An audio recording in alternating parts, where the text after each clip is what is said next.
You're listening to the We Are Libertarians podcast network. Find all of our shows at wearelibertarians.com. Episode 127, The Paradox.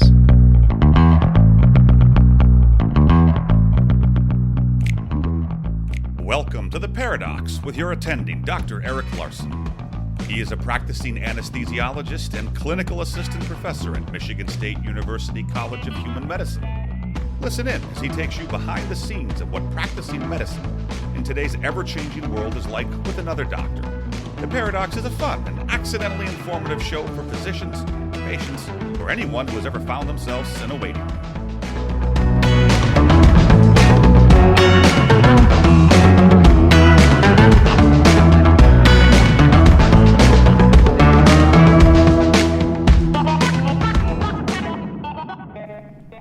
Welcome to The Paradox. I'm your host, Dr. Eric Larson. Thank you for joining me as we explore the U.S. medical system in a fun and informative format through expert analysis. Today's going to be a brief episode, but a very important one, and one that I think is extremely pertinent to today's time. We're going to be talking about COVID and our American Independence Day from SARS-CoV-2 on June 1st, 2021. But before we get into that, a brief message from my friend, Dr. Erin Wiseman, and her show on the Doctor Podcast Network. Hey there, this is Dr. Erin Wiseman. I'm a fellow Doctor Podcast Network member, life coach, and Mama 3. I kick butt, I take names, and I help other high-achieving people do the exact same. And today, I want to invite you over to my podcast, Dr. Me First. It's well over 300 episodes, and each one is filled with inspiration and advice from amazing guests. So grab your wife, your mom, your sister, your best friend, and come tune in as we explore what it means to be a woman in medicine and a woman in this world. Because this podcast is a dose of everything that I needed when I was burned out, exhausted, and ready to quit it all.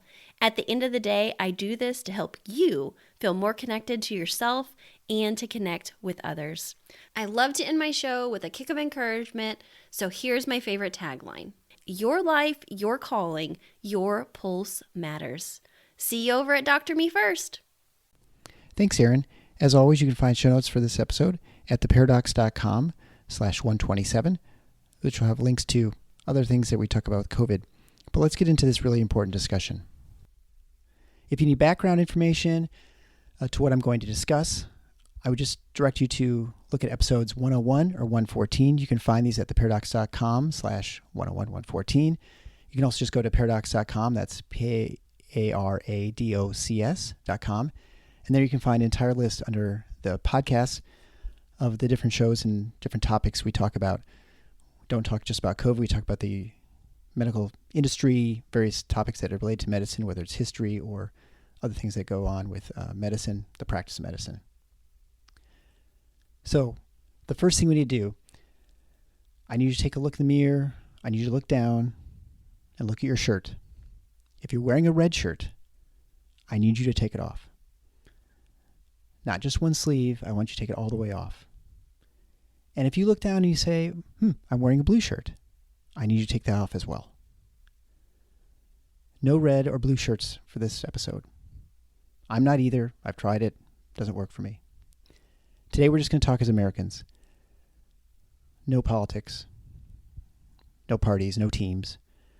And we're just going to discuss the United States. We're not going to discuss the rest of the world. They're in a different situation, a different spot. And that's something we can talk about later, but we're not going to talk about that right now. We're just going to focus on us as Americans.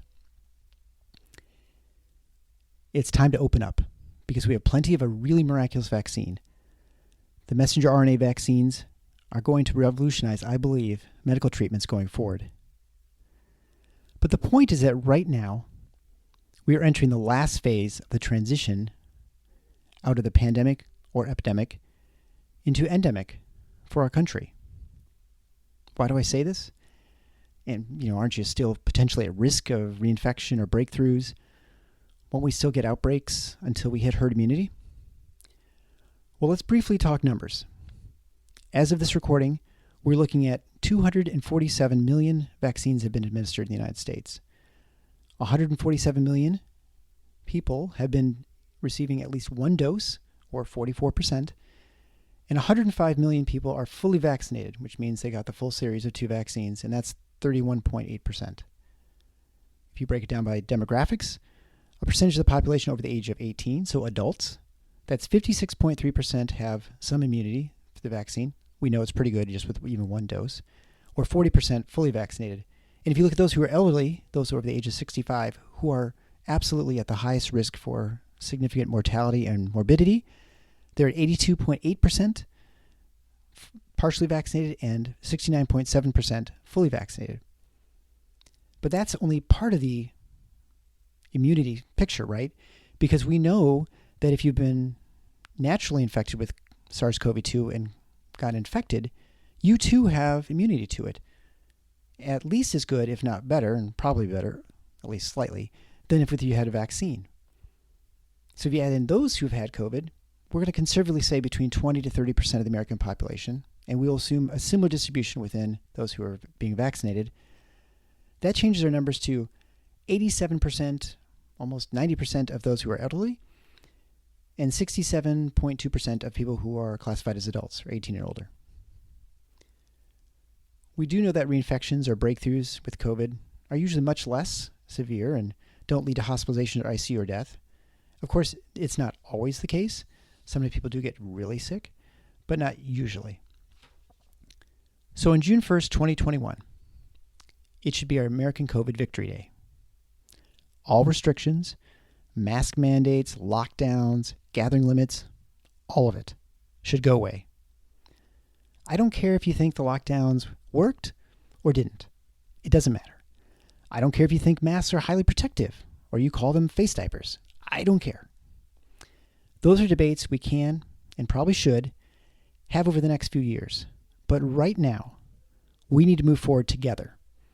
No politics, no Democrats, no Republicans, no Libertarians, Greens, Independents, whatever. Just as Americans. You all need to recognize a few things. One, no matter what, there is no way to be 100% safe in life. Two, COVID will never, ever go away. There are animal reservoirs. It's already become endemic in the rest of the world, and there's no way we can eliminate it completely. We've only eliminated 2 viruses in the history of the world, rinderpest and smallpox, and that's because they didn't have the animal reservoir, and we were able to have an effective worldwide vaccination and that actually got rid of the virus permanently. 3, if you've been vaccinated or had the infection, you will almost certainly have significant immunity, even with future infections, which will happen at some point. 4, we'll never reach 90% immunization rates in adults in the United States unless we use force. 5, no future COVID outbreak will overwhelm our hospital systems. We've seen this. We've had horrible surges throughout the country. But we also have immunization rates, or I should say immunity rates, that are upwards of 60% of adults who are the ones most at risk. And of those who are the most at risk of adults are the elderly. And they're almost 90%. The likelihood of us overwhelming the hospital system is pretty close to zero. We've managed everything up to this point. And again, I'm just talking about America. 6, there will be other outbreaks and spikes. There'll be cases, hospitalizations, ICU stays, and deaths. That will exist in the future, no matter what we do. But as of today, any adult can easily obtain a full set of vaccines. Supply now of the vaccines has outstripped demand. In fact, a week from now, children down to the age of 12 will be eligible for the vaccine if families chooses. If everyone who wants the vaccine goes, they will be vaccinated by the end of May. This means that every person who wants real protection of the virus will have it. And that means that all the reasons for restrictions will be gone. Why do I say that? Well, we've already established that you can't be 100% safe, whether you've been vaccinated, previously infected, or not infected yet. But you can get COVID. But if you've had the vaccine or previous infection, you are unlikely to get as sick. If you're a kid, you rarely get very sick. It's almost a lightning strike in odds of becoming deathly ill. Of course, nothing is 100%, and there'll be some tragic circumstances. But the odds are incredibly low for these things to happen. And if you're someone who's still very scared and concerned you'll still always be able to not participate in these things that make you worried, whether it's group gatherings, leaving your home, going shopping, whatever. There are plenty of options for you. But if you're vaccinated or had a previous infection, you should feel safe to move about in crowds. There should no longer be a worry that you're going to cause a surge that will overwhelm the hospital. You shouldn't worry about getting people infected who have not had the opportunity to protect themselves, because again, everyone will have had the chance to protect themselves. There probably shouldn't really be much concern for getting extremely sick. And again, if you are concerned about that, you can still seek to protect yourself by avoiding crowds and situations. Some will choose just to get sick instead of vaccination as a way of getting immunity from SARS-CoV-2. Because again, you will get SARS-CoV-2 at some point. But that's their choice. The rest of us shouldn't be restrained any longer. It's wrong. It's unnecessary. We need to declare our independence from this virus. And if you believe we need to reach some specific vaccination rate, that isn't based on science. That doesn't take into account the people who have already gotten natural immunity from a previous infection. People who want real protection will be able to have it so we can go back to normal life. If folks change their mind and they decide they want protection, they can always go get the vaccine and get their immunity that way.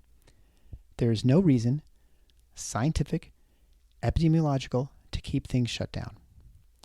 This is America. And we don't hog-tie people and jab them in the arm.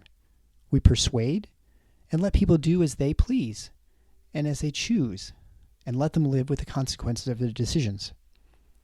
So on June 1st, let's all declare our independence from COVID for good.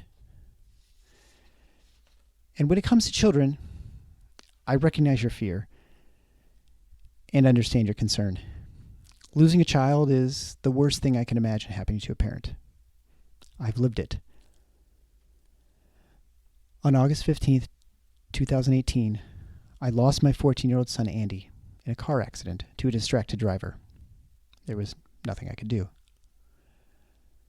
I understand the impulse to protect. I understand the fear parents have. I understand the difficulty in making decisions without perfect information.